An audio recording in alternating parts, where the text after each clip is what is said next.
नमस्कार दोस्तों, स्वागत है आपका एक बार फिर से आपके अपने YouTube चैनल कंपटीशन प्रिपरेशन पे।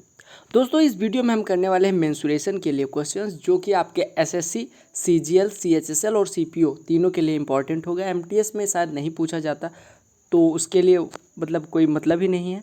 आप देख लीजिएगा, अगर एमटीएस में भी पूछा जाता होगा तो उसके लिए भी इंपॉर्टेंट। हालांकि मुझे पता नहीं कि मेंसुरेशन आता है या नहीं। ट्रिगो तो मुझे पता है शायद नहीं आती। ठीक है, तो चलिए स्टार्ट करते हैं। इसमें हम करेंगे 10 क्वेश्चंस। मैं एकदम डिटेल में समझाऊंगा। इसमें हम कोई हड़बड़ी नहीं दिखाएंगे, क्योंकि हम जो एक्सपेक्टेड सेट कर रहे हैं उसमें मैं तेज़ी से करवा दे रहा हूं। तो कई कॉन्सेप्ट हो सकता है आपको ना आते हों, तो इस वजह से मैंने 10 क्वेश्चंस का एक सेट बनाया। और ऐसे में हर टॉपिक का 50-50 क्वेश्चन अगर मैं करवा दूंगा समझा के, तो आपका हो जाएगा। ठीक है, तो आप लोगों को कोई टेंशन नहीं लेना। मैं टॉपिक वाइज भी करवाने की कोशिश करूँगा। जो टॉपिक मुझे लगेगा कि जब ज़रूरी लग रहा है तो मैं तब करवा दूंगा। ठीक है, तो चलिए स्टार्ट करते हैं। पहले क्वेश्चन पे आते हैं। अगर वीडियो पसंद आएगी तो लाइक कर दें। देखिए, पहले क्वेश्चन को देखिए।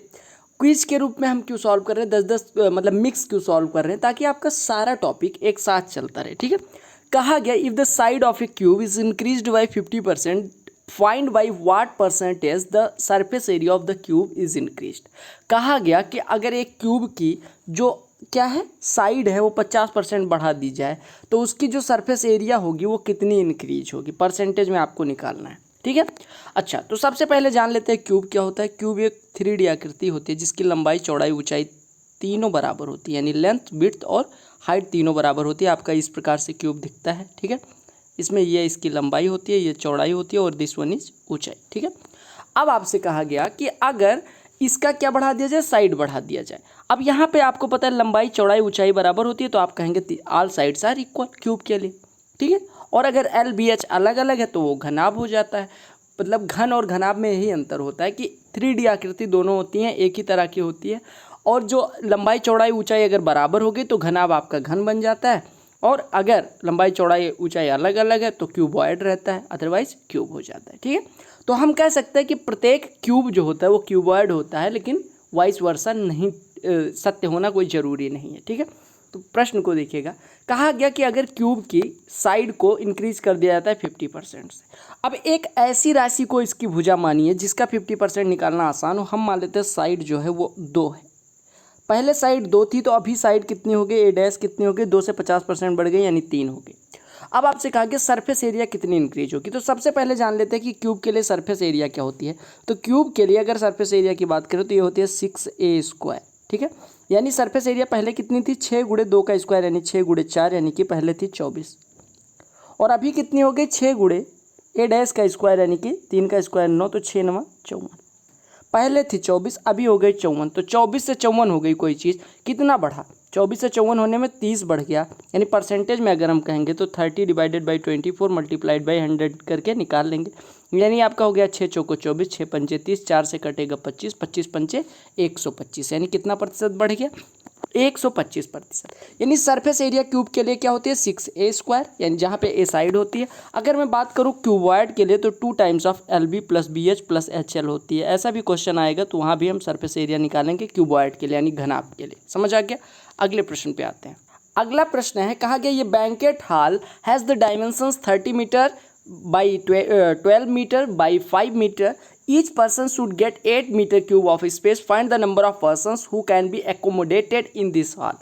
कहा गया कि एक हॉल है, बैंकेट हॉल, जिसकी लंबाई, चौड़ाई, ऊंचाई दी गई है 30 मीटर, 12 मीटर और 5 मीटर। यहाँ पे देखिए लंबाई, चौड़ाई, ऊंचाई अलग अलग हो गई, तो आपका ये क्या बन जाएगा, घनाभ। यानी इस प्रकार से कुछ आपका दिया गया है, ये आपका घनाभ है। देखिएगा, इसको मिला दीजिए, इसको मिला दीजिए, इसको मिला दीजिए और इसको मिला दीजिए। इस प्रकार से आपका हॉल है। अब देखिए, आपको पता है कि एक व्यक्ति को इतने मीटर क्यूब जगह की आवश्यकता है। आपसे कहा गया कितने पर्सन्स आ सकते हैं, तो आप सबसे पहले निकालेंगे कि कुल कितना मीटर क्यूब इसका आयतन है, यानी यहाँ पे वॉल्यूम कैलकुलेट करना पड़ेगा। और अगर मैं बात करूँ कि क्यूबॉइड के लिए वॉल्यूम क्या होता है, तो आप कहेंगे लंबाई गुणे ऊंचाई गुणे चौड़ाई होती है, यानी लंबाई गुणे चौड़ाई गुणे ऊंचाई, यानी length into width into height होती है। अब आपको पता है कि किसका आयतन कितना हो जाएगा, 30 गुणे 12 गुणे 5, 30 गुणे 12 और गुणे 5, इतना तो है इसकी क्या आयतन। और एक व्यक्ति को 8 मीटर क्यूब स्पेस लगना है, तो आप कहेंगे इतने में कितने व्यक्ति आ जाएंगे, 8 से डिवाइड कर देंगे तो 4 दूनी 8, 4 तियाँ 12, 2 से कटेगा ये 15 हो जाएगा, 15 पचे 75 तियाँ 225, यानी कितने व्यक्ति आ सकते हैं, 225। ठीक है, 225 व्यक्ति आ सकते हैं। अच्छा, एसएससी का सबसे फेवरेट प्रश्न जो है वो कौन सा है कि एक आकृति को पिघला के दूसरी आकृति बनाई जाती है, यानी मतलब वन को मेल्ट किया जाता है, सेकंड वन बनाई जाती है। फर्स्ट वन को मेल्ट किया, सेकंड वन बना दिया। तो आपसे पूछते हैं कि एक जो मेटल बॉल थी, यानी कि एक spherical metal ball of 6 centimetre radius is melted and recast into 3 spherical balls, यानी कि 6 सेंटीमीटर त्रिज्या की जो एक स्फेरिकल यानी गोलाकार बॉल थी उसको पिघलाया गया और 3 नई बॉल्स में बनाया गया। पहले की त्रिज्या 3 सेंटीमीटर, दूसरे की 4, तो तीसरे वाले की क्या होगी। आपको मैं बता दूं कि अगर एक आकृति को पिघला के दूसरी आकृति बनाई जाती है, if first one is melted and it is recast into another आकृति अनदर शेप, तो आप कहेंगे then volume will be constant, यानी वॉल्यूम जो पहले आकृति का रहेगा वही इन तीनों का मिलके बनेगा। क्योंकि आपको पता है अगर जैसे 1 लीटर कोई चीज़ है उसको दूसरे रूप में बदल देंगे उसी मटेरियल को, तो वहाँ पे भी वॉल्यूम कितना होगा, 1 ही लीटर होगा। आप ये ना कहिएगा कि बर्फ़ और पानी में, वहाँ पे अलग कॉन्सेप्ट लगता है। तो यहाँ पे आपसे कहा गया 6 सेंटीमीटर रेडियस की क्या थी, बॉल थी। आपको पता है बॉल के लिए यानी स्फेयर के लिए वॉल्यूम क्या होता है, 4/3 पाई कैपिटल R क्यूब, यहाँ पे R क्या होती है, त्रिज्या, और ये बराबर हो जाएगा तीनों वॉल्स का वॉल्यूम, यानी 4/3 पाई इंटू R1 का क्यूब प्लस R2 का क्यूब प्लस R3 का क्यूब। ठीक है, क्योंकि एक ही आकृति को पिघला के दूसरी बनाई गई।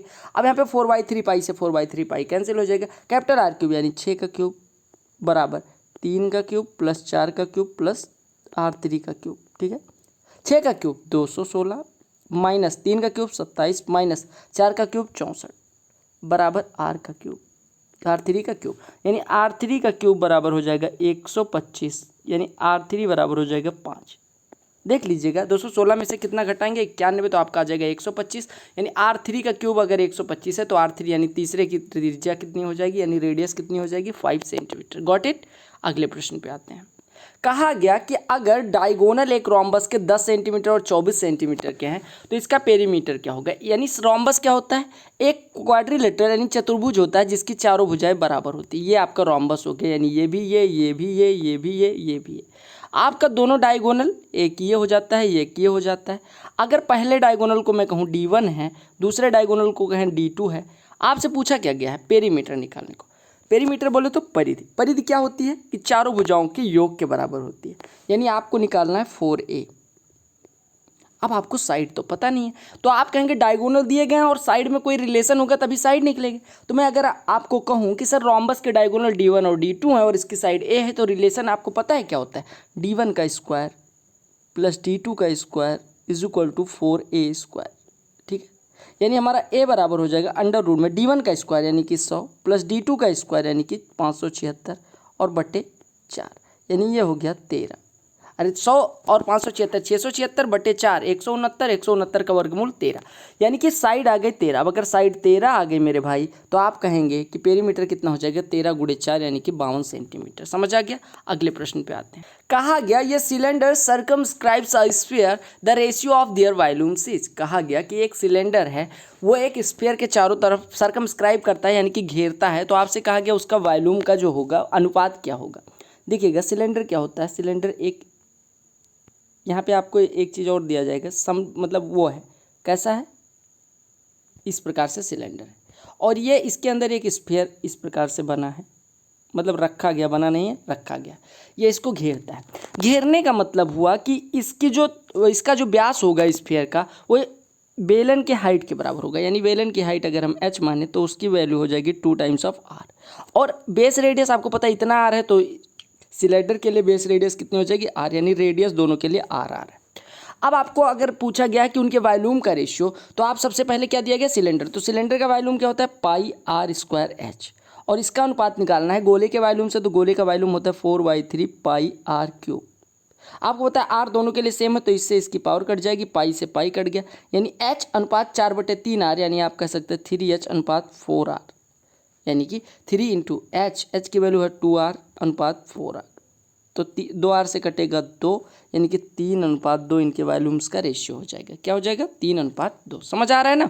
तो आपको यहाँ पे एक चीज़ याद रखना है कि सिलेंडर के लिए वॉल्यूम क्या होता है पाई r स्क्वायर h, और अगर मैं बात करूँ स्फीयर के लिए तो होता है 4/3 पाई r क्यूब, 4/3 पाई r क्यूब। समझ आ गया, यहाँ पे r क्या होती है रेड। अगला प्रश्न देखिए, कहा गया the base of a triangular field is 3 times it's height. कहा गया एक बेस जो है किसका, ट्राइंगुलर फील्ड का, वो कितना है, 3 गुना है इसकी ऊंचाई का। ध्यान से देखिएगा, प्रश्न को कोने में लगाते हैं ताकि सॉल्व करने में आसानी रहे।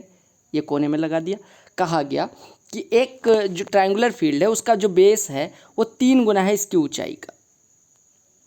पहले एक ट्राइंगुलर फील्ड बनाइए। कहा गया if the cost of cultivating the field at इतना रुपया पर हेक्टेयर इज इतना रुपया, find the height and base of the triangular field. 1 hectare बराबर 10,000 मीटर स्क्वायर दिया गया। कहा गया एक त्रिभुजाकार मैदान का जो आधार है वो इसकी ऊंचाई का 3 गुना है, यानी कि अगर ये 3x है आधार तो इसकी ऊंचाई है x। ठीक है। आपसे कहा गया इसको जोतने का मतलब यानी कि पूरे क्षेत्रफल को जोता गया होगा, और जोतने का कॉस्ट क्या है, 36.72 रुपये प्रति हेक्टेयर। तो आपसे कहा गया कि इतना रुपया लगता है। अगर 1 हेक्टेयर को जोतने में इतना लगता है तो इतना रुपया कितने हेक्टेयर को जोतने में लगा होगा। आप कहेंगे सबसे पहले भाग करिए 495.72 को 36.72 से। ये कट गया, ये कट गया।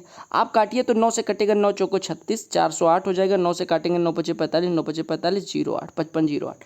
फिर 8 से काट दीजिए तो 8 से कटे, 4 से काटिए तो 4 से कटेगा, ये 102 दे देगा। 4 से काटेंगे तो 4 एकन्नम 4, ये 1 15, 4 तिया 12, 3 30, 4 सत्ते 28, 4 सत्ते 28। ठीक है, 102 हो गया। अब देखिए इसको किससे कटेगा, ये कट सकता है आपका 51 से कटेगा। आप देख लीजिए 7 7 14, 3 17, 1 18, 2 1 3, 3 से कट जाएगा तो 3 से काटेंगे इधर आ जाएगा 34, इधर आपका आ जाएगा 3 चौको 12, 3 चौको 12, 3 पचे 15, 3 9 27। 17 से काटिए, 17 दूना 34, 17 दूना 34, 17 सत्ते 119, यानी आपका क्षेत्रफल आ गया 27/2 हेक्टेयर। आपको पता है 1 हेक्टेयर बराबर 10,000 वर्ग मीटर होता है, तो 27/2 हेक्टेयर बराबर हो जाएगा 27 के बाद 4 जीरो लगा दीजिए, इतना हेक्टेयर। यानी आपका ये हो गया 13,500 हेक्टेयर। क्या है आपका क्षेत्रफल है। किसका क्षेत्रफल, त्रिभुज का। और आपको पता है कि त्रिभुज का क्षेत्रफल होता कितना है, 1/2 गुणे आधार गुणे ऊंचाई, ये बराबर दिया गया 13, 5 के बाद 3 जीरो। 3 से काटेंगे तो ये आपका हो जाएगा 45 के बाद 3 जीरो। ठीक है। अब 2 से गुणा कर देंगे यानी 90 कितना आ जाएगा, 3 से काट दिया तो 45 के बाद 3 जीरो आ गया। अब 2 से गुणा कर देंगे तो ये 90 के बाद 3 जीरो हो जाएगा।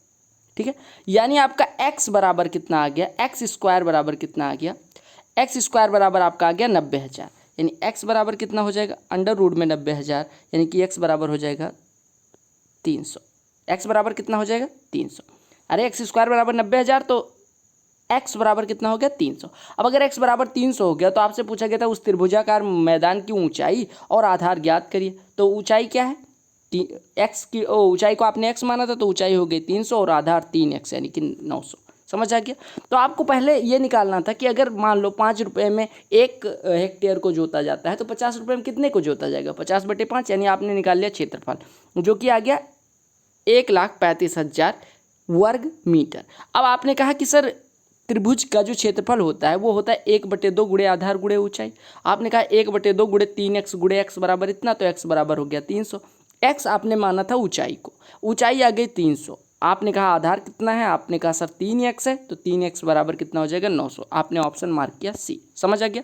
ये भी प्रश्न देखिए, कहा गया the area of A rectangular field, यानी कि आयताकार मैदान का क्षेत्रफल दिया गया है 52,000 मीटर स्क्वायर। कहा गया this rectangular area has been drawn on a map to the scale 1 centimeter to 100 meter. The length is shown as 3.25 centimeter on the map. The width of the rectangular field is.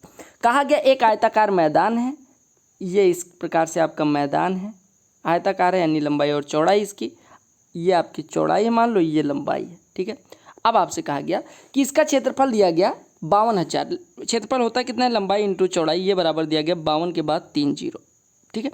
कहा गया यदि यह आयताकार क्षेत्र एक मानचित्र पर 1 centimetre से 100 मीटर तक के पैमाने से खींचा जाता है, यानी 1 सेंटीमीटर बराबर 100 मीटर है, 1 सेंटीमीटर बराबर 100 मीटर, और लंबाई दिया गया 3.25 सेंटीमीटर, यानी लंबाई हो गई 325 मीटर। लंबाई दी गई है आपको 3.25 सेंटीमीटर मैप में, यानी वास्तव में वो कितनी है 3.25 गुणे 100, क्योंकि 1 सेंटीमीटर को 100 मीटर के बराबर दिखाया जाता है। तो लंबाई आ गई। अब आपसे पूछा गया चौड़ाई, तो चौड़ाई बराबर हो जाएगा 52,000 बटे लंबाई, यानी 52,000 बटे 325। 13 से काटिए, 13 दूना 26, 13 पंचे, ये हो गया 4,000। 25 से काटेंगे, 25 एकन्नम 25, 160, यानी चौड़ाई कितनी आ गई 160 मीटर। और अगर आपको इसको मैप में दिखाना होता तो आप कहते 1.6 सेंटीमीटर। 1.6 सेंटीमीटर। अगला प्रश्न फिर क्यूब से है। कहा गया the ratio of diagonals of to cubes is 3:2। What is the ratio of the surface area of these two cubes respectively. कहा गया दो क्यूब के डायगोनल का जो अनुपात है वो 3:2 है। कहा गया इनके जो सरफेस एरिया है उनका अनुपात क्या होगा। ध्यान से देखिएगा, अगर मैं बात करूँ पहले वाले क्यूब के लिए, जो साइड है वो ए है तो उसका डायगोनल कितना हो जाएगा, √3 × a। अगर दूसरे वाले के लिए बात करूँ तो √3 × b, और इसी का अनुपात दिया गया है आपको 3:2, जहाँ पे a पहले की साइड है और b दूसरे की, यानी a = 3 हो गया, b = 2। अब आपसे कहा गया कि दोनों क्यूब्स के सरफेस एरिया यानी कि पृष्ठीय क्षेत्रफलों का अनुपात निकालना है। आपको पता है पृष्ठीय क्षेत्रफल क्या होता है, 6 टाइम्स ऑफ a² पहले के लिए हो जाएगा, दूसरे के लिए 6 टाइम्स ऑफ b² हो जाएगा, 6 कट गया, a² बटे b²। अगर a/b 3/2 है तो a² बटे b² कितना हो जाएगा, 9/4, यानी अनुपात कितना आ गया, 9:4। तो इजी आपको लग रहा होगा क्योंकि मैं एकदम बेसिक से स्टार्ट किया हूँ। कोई क्वेश्चन ऐसा नहीं है जिसमें आपको टिपिकल फील हो, डिफ़िकल्ट लगे। ऐसे क्वेश्चंस भी आएंगे, अभी जो सेट आगे आएंगे मेंस्ट्रुएशन के, और टॉपिक वाइज मैं करवाऊंगा जब 50-50 क्वेश्चन, तो आपको 2-3 सेट आसान मिलेंगे, 2 मॉडरेट मिलेंगे, एक टफ मिलेगा, जिससे सारे टाइप के क्वेश्चंस हम कवर करते चले। ये प्रश्न देखिएगा, कहा गया कि एक वृत्ताकार लान के चारों ओर स्थित एक वृत्ताकार पथ की अंतः परिधि 440 मीटर है। यदि पथ की चौड़ाई 14 मीटर है तो पथ की बाह्य परिधि की त्रिज्या ज्ञात करिए। कहा गया एक जो सर्कुलर फील्ड है उसके चारों तरफ एक पाथ बना हुआ है, यानी वे बना हुआ, ये आपका सर्कुलर फील्ड है अंदर वाला, और इसके चारों तरफ 14 मीटर चौड़ाई का, ये 14 मीटर चौड़ाई का एक क्या बनाया गया है, वृत्ताकार पथ बनाया गया। अब आपसे कहा गया अंतः परिधि 440 मीटर है। अगर अंतः परिधि 440 मीटर है, यानी कि अगर अंतः रेडियस को स्मॉल r माने, तो आपको पता है 2π स्मॉल r बराबर अंतः परिधि हो जाएगी, जो कि दी गई है 440। 2π यानी 44/7, पाई की वैल्यू 22/7 होती है, इक्वल टू r, मतलब इंटू r इक्वल टू 440। 44/7 से कट के कितना हो जाएगा, 70, यानी r बराबर हो गया 70। अब आपको पता है मेरे भाई कि इतना 70 है, इतना 14 है, तो पूरा कितना हो गया, बाह्य त्रिज्या कितनी होगी, 70 + 14, यानी कि 70 + 14, यानी ये हो गया 84, यानी बाह्य त्रिज्या कितनी हो गई, आप कहेंगे 84 मीटर। समझ आ गया। अगले प्रश्न, एक बहुत ही सुंदर प्रश्न, ताकि आप लोग प्रैक्टिस करें, उसको होमवर्क के लिए छोड़ा जा रहा है। आप लोग को खुद सॉल्व करना है और उसके बाद कमेंट बॉक्स में आंसर करना है। कल वाले सेट में इसको इंक्लूड करूँगा मैं। तब तक के लिए देखते रहिए आपका अपना चैनल कंपटीशन प्रिपरेशन। अगर कोई डाउट हो तो कमेंट सेक्शन में पूछ लीजिएगा, और आपको जो PDF मिलेगा उसमें जो है हमारे टेलीग्राम चैनल की लिंक मिल जाएगी, फेसबुक की भी लिंक मिल जाएगी, तो आप जाके वहाँ से फेसबुक पेज भी लाइक कर सकते हैं अगर आप चाहें तो, फेसबुक वगैरह चलाते हैं तो।